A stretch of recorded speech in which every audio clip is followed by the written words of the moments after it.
Hello and welcome to another episode of CEO Talks. I'm Kalpana Singhal, your host for this fireside chat. Today we have a very special guest with us, Mr. Siddhartha Niyogi, the CEO and Managing Director of Online Solutions India. Welcome, Mr. Niyogi. Thank you, Kalpana. Good to be on this program. So before we dive into our discussion, let's take a moment to learn more about Mr. Siddhartha Niyogi. With over 26 years of experience in the industry, Mr. Niyogi has been a driving force behind Online Solutions India, a leading provider of integrated planning and operation solutions. He has successfully led the company in delivering transformative solutions to global clients, enabling them to achieve operational excellence. So, Mr. Niyogi, thank you for joining us. And to start off, could you please share with our audience your vision for Online Solutions India and how it aligns with the current market trends? Online India itself is a major part of Online because out of our 2,500 worldwide employees, about 1,600 are, right? Our entire R&D team, our product management team, more than 90% of them are actually located in India. So that's a bit of a unique proposition. And we're talking about very senior positions. For example, our chief architect, Mr. Rajiv Kar, he sits out of Bangalore. So that tells you how important Online India is for Online global, right? And vision-wise, it's kind of like continuing to maintain that very important position we have. And that position is about driving technology. That's where R&D and PM product management happens, right? So the vision very clearly is to continue to keep our leading position, continuing to innovate, definitely on the product side of things. And then we come to the other part of it. The approximately 900 of our people are actually on the delivery side of things, our consulting divisions and our product customer success divisions. Because we are a SaaS company, it's very important that we keep the once we acquire a customer, we have to actually help the customer continue to run the systems, continuous improvement, continuous value additions and all that. So that's what our delivery team does. Our delivery team delivers, and then our customer success team actually ensures continued value addition. But that sense, again, it's very central to how the company works, right? So again, here, best of breed operations, our ability to deliver very quickly on time, at low costs. Our customers are our customers value us for a lot of flexibility. Right? I would say that's one of our key differentiators with respect to competition. So the vision is always just to continue to keep that value proposition going, right? The team has to be very efficient. It has to be very aware of value delivery, and all those things. So that's where the vision of Online India generally is. And of course, Online India also sells within India. We have actually more than 10 plus clients in India, right? I personally have come back from the US. I was 8 years in the US and I came back in 2003. And one of the reasons was that I strongly believe in the growth story of India, right? And this is way back in 2003. And I continue to believe in that. So when we sell in India, the big things we want to do over here are trying to acquire more clients, obviously, helping Indian clients convert their supply chains into digital supply chains. And India is growing as a manufacturing hub. We already have it, make in India and everything. It's really getting off the ground. So the vision is to help us be part and parcel of this environment here, help them, educate them, we give them solutions, we give them consulting services and playing that.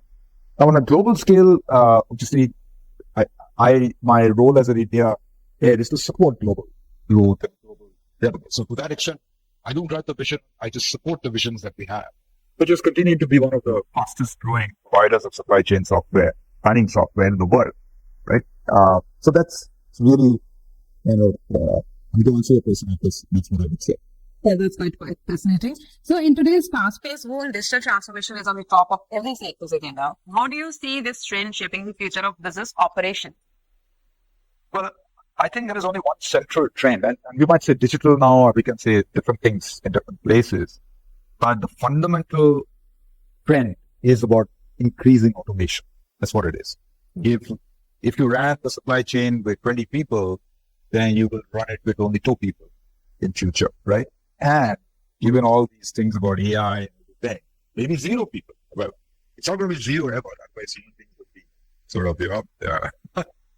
so we've evolved out of existence. But But the trend is pretty much that. So when we take digital supply chain, essentially we're saying what helps you automate it, what helps you reduce dependencies, especially on repetitive tasks. Then what is a repetitive task is itself, the definition of that itself is changing, right? And that's coming with the new technologies of AI and all that. So the trend is just adding more AI definitely into it, helping the automation.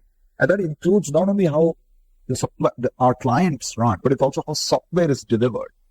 Today, software delivery itself is a very long drawn process. You have a customer, you have a consulting partner, you have a product company, all these three, but you don't get it very soon, right? Enterprise software, it's a very long drawn process. You take fastest maybe 6 months, usually it'd be a year, 2 years, change in that, so many things, right? So the trend is to keep reducing the timeline, and that's going to be the game changer for that. But how to get there is about more the technology part, where, as I said, it's really about how you bring these new technologies in, big data, but really more about AI, ML, these game-changing solutions to reduce the timeline and increase the value. Yeah, absolutely. So it's not just about adopting new technologies, but also about reimagining processes, embracing a culture of continuous improvement. Yes. Yes. Yeah, sure. But digital transformation brings numerous benefits, then it also comes with share of challenges.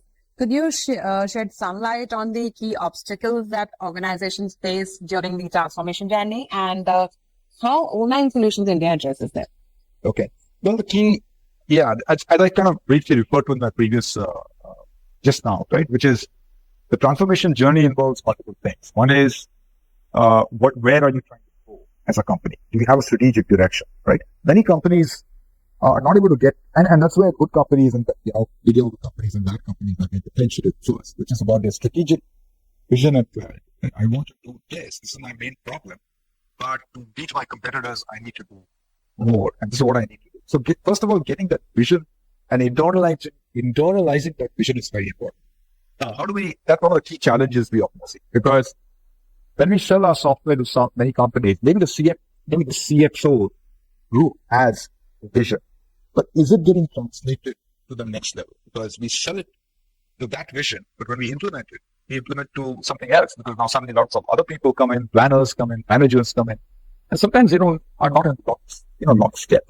But that's one of the biggest challenges, I would say, that companies need to have a consistent vision all down the chain. They have to communicate well. Then you come to selecting a software vendor, and when you select a software vendor, it's a bit of a difficult game today, right? Because it's very difficult. If I'm on the client side, I think it's going to be very difficult to figure out who's good, who's bad. But let's say, at some level, most companies have the same technology, right? It's not like we are seemingly differentiated, right? And that's where we come to the third part. It's the technology for doing supply chain has been around for a long time, right? Yes, we've added new technologies and AI, for example, is coming in. But fundamentally, the tools of being able to transform more than what we are today always existed. Right? Even back in 2008 or 9, and I used to work in the Hobo back then, we had whatever the state of the art at that point of time. But it was more about marrying the process and the technology. Technology never came first. Process is first. Change management is first. Vision is, strategy is first.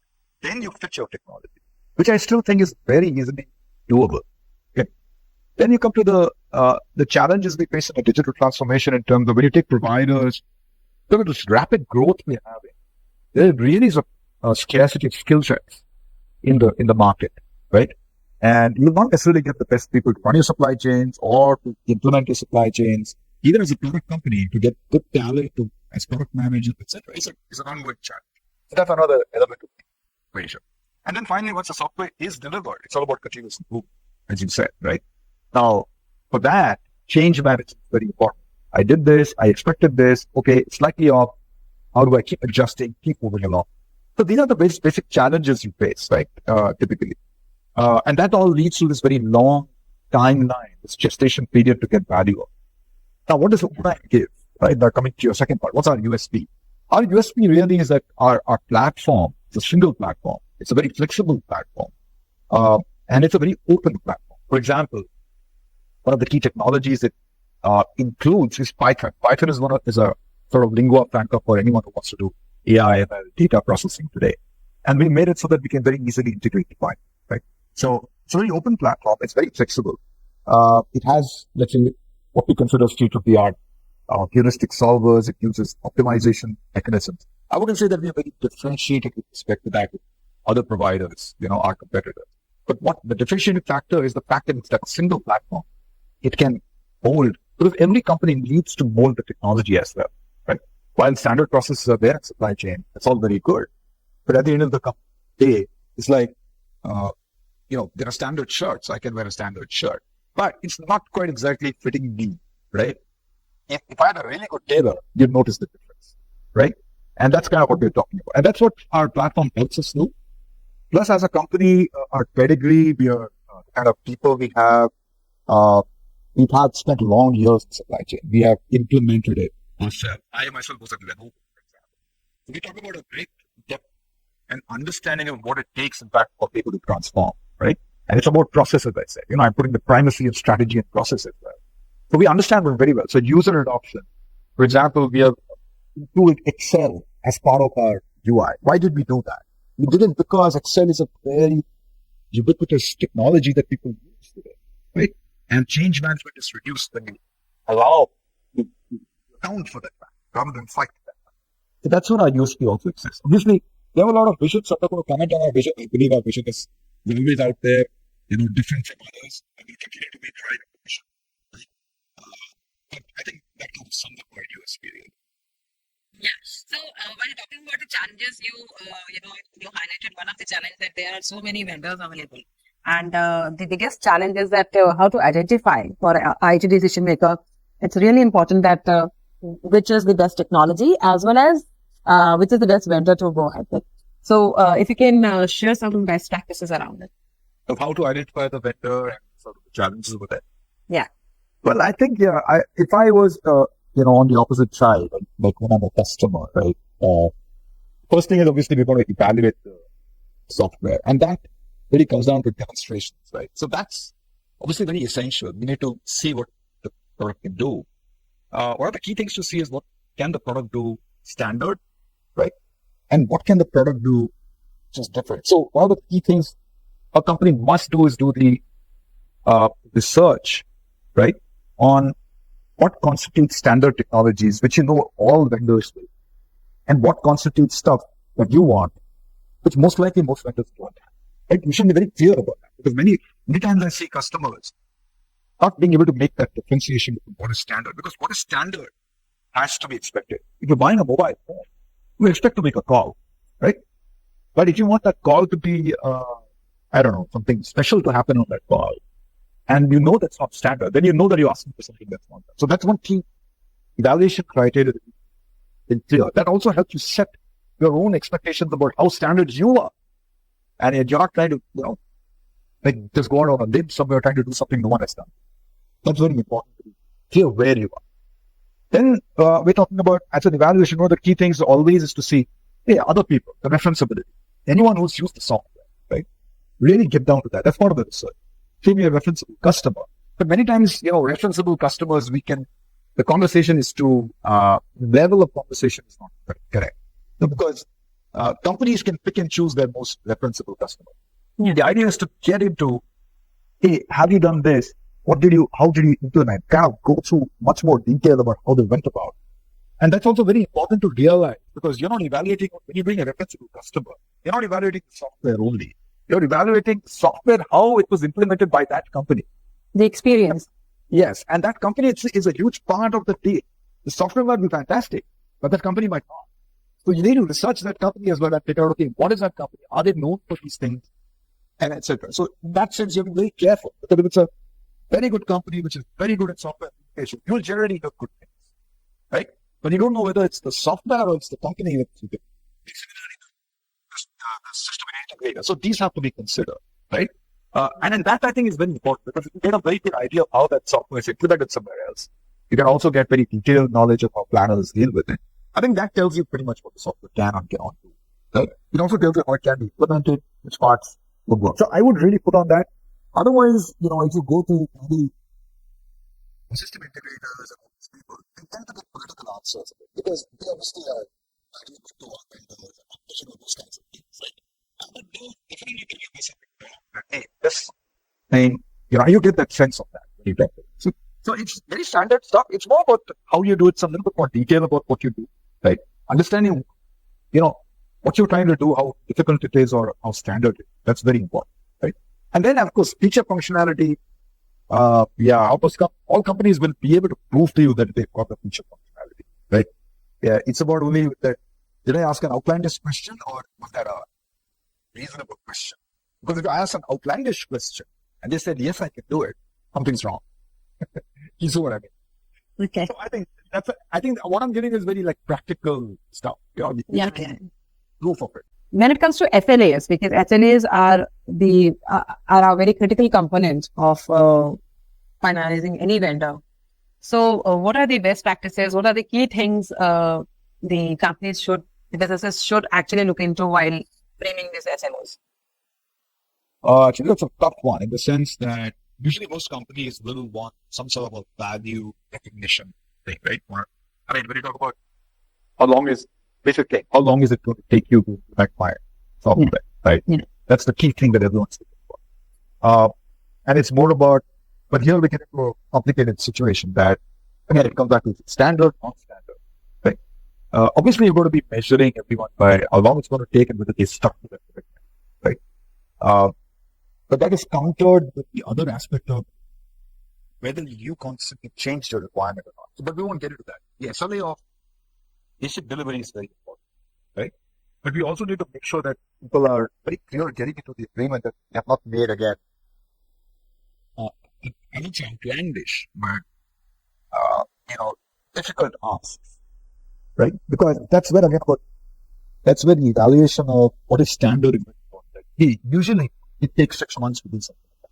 But if you ask for something like 4 months, you're not in the right zone. Your answers, even if you measure it, we know that, right? Or the company will fail.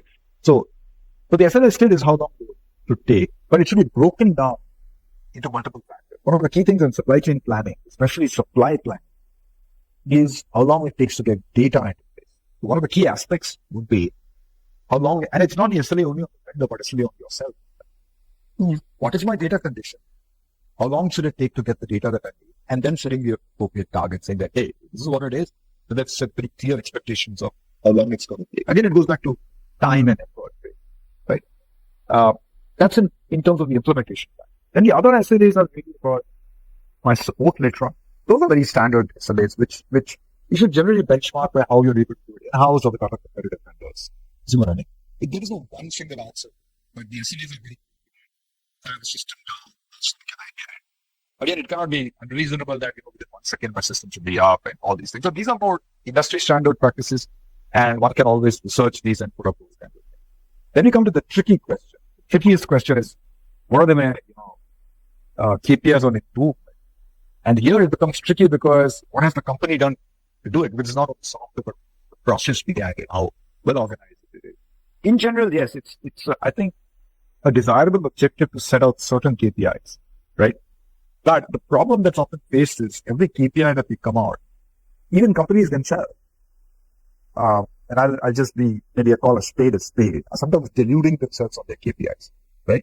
While some simple thing like OTIF starts out as, I got to measure OTIF, and you ask any company and they're like about 90%, right? But you find that, I left out that case, oh, this is not something I do, and then suddenly it's about 95%.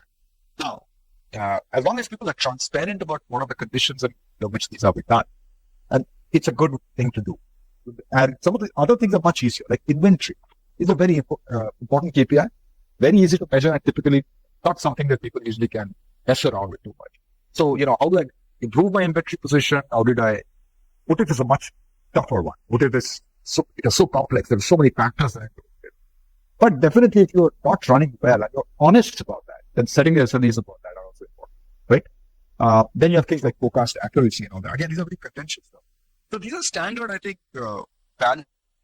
KPIs that people always want. A lot of consulting companies also naturally include them.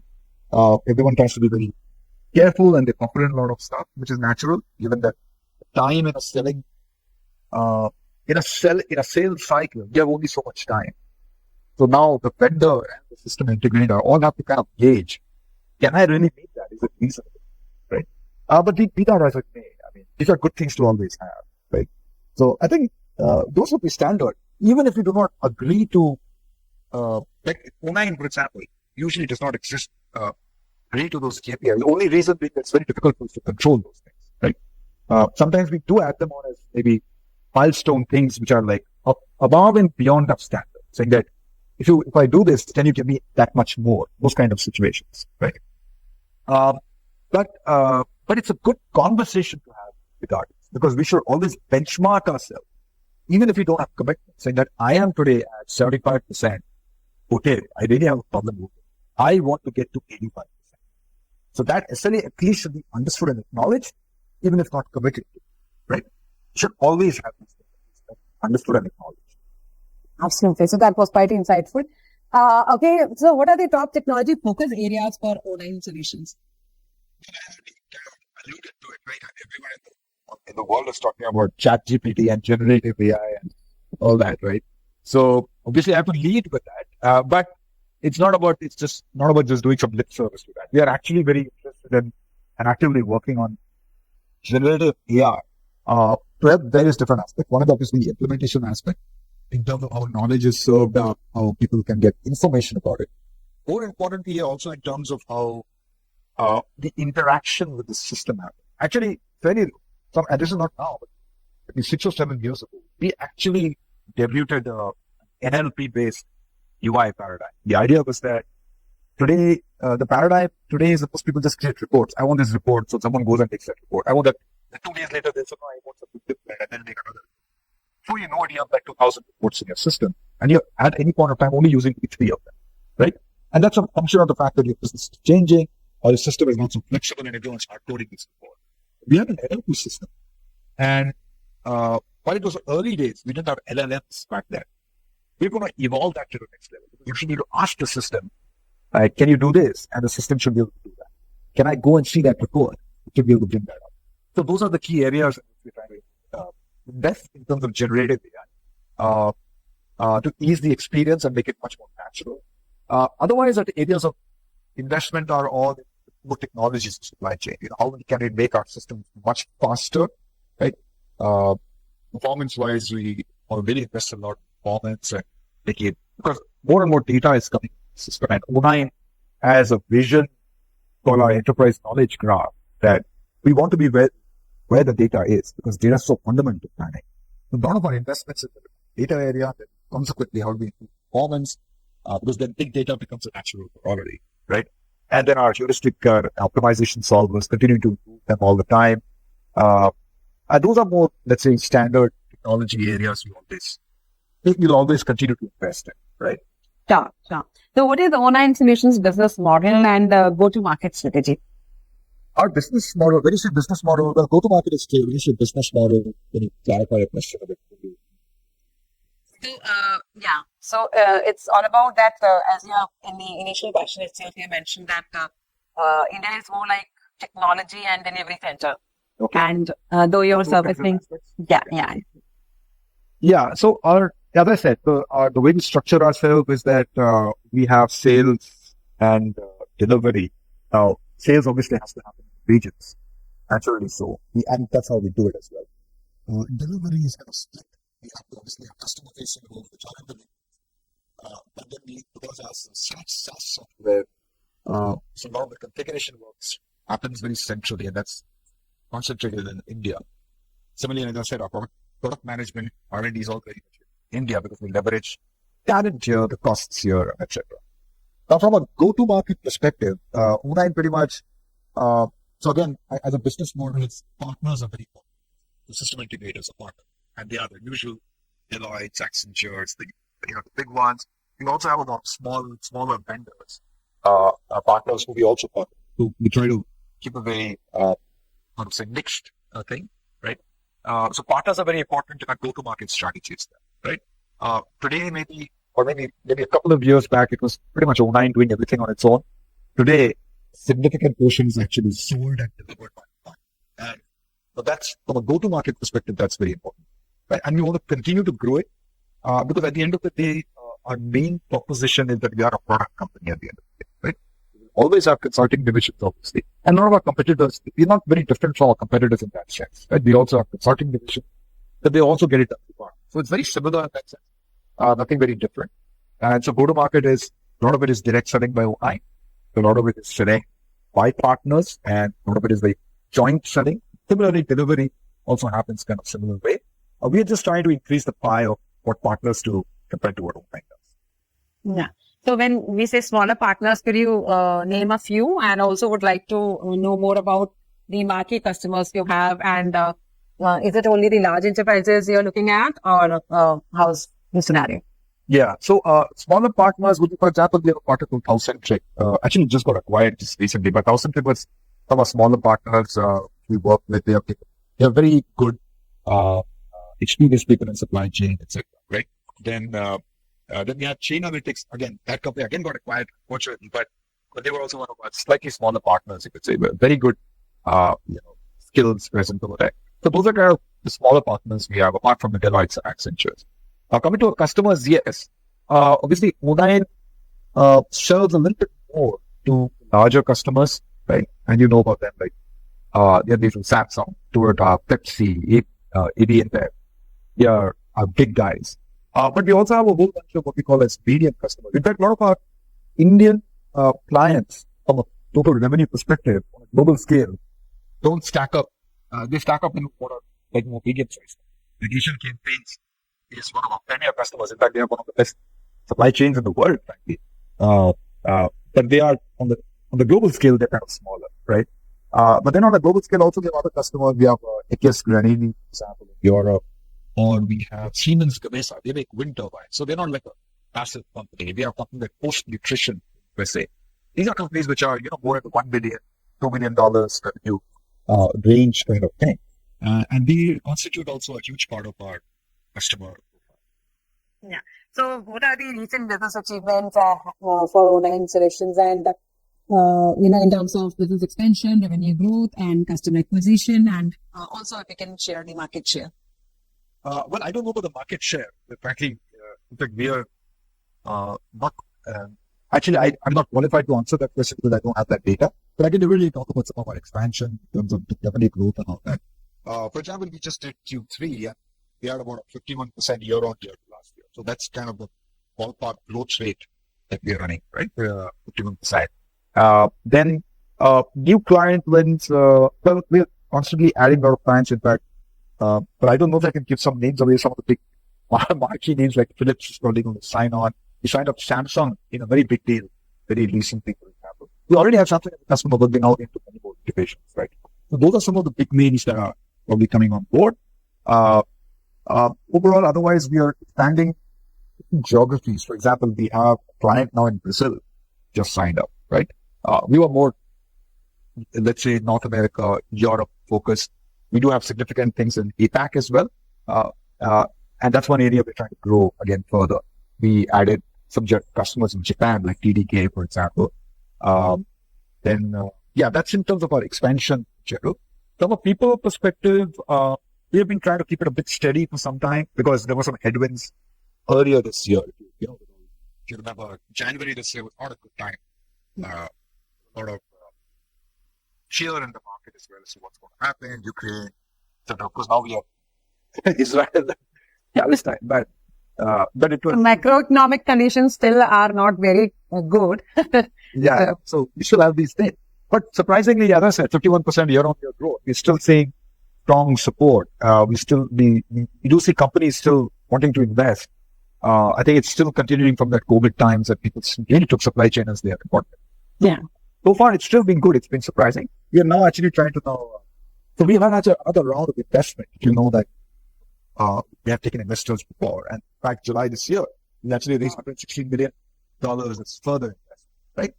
And we are using that money a lot to now plan for this next phase of expansion. We're adding some new products like revenue growth management, supplier collaboration, procurement is one area which we're really trying to invest in. In fact, partnering with a company in Korea on that. So these are all the various things that we are trying to do. The products are your sector agnostic or? Yeah, in general, we are sector agnostic. Our products are not very specific to anything. Of course, we have certain sectors we are better represented in. For example, consumer products continues to be one of our major areas, right? But we are actually very sector agnostic, right? We have metals customers. We have a semiconductor customer. We have wind turbines. In fact, we have 3 wind turbine makers. So we've been very, flexible on that kind of thing. We don't really differentiate too much. We have a very flexible platform. See what I mean? So that we tend to think that we can solve all problems. That's really nice. So thank you, Mr. Niyogi, for sharing your insights with us today. And it's been a pleasure having you on our fireside chat. Before we conclude, is there any final message you would like to convey to our audience?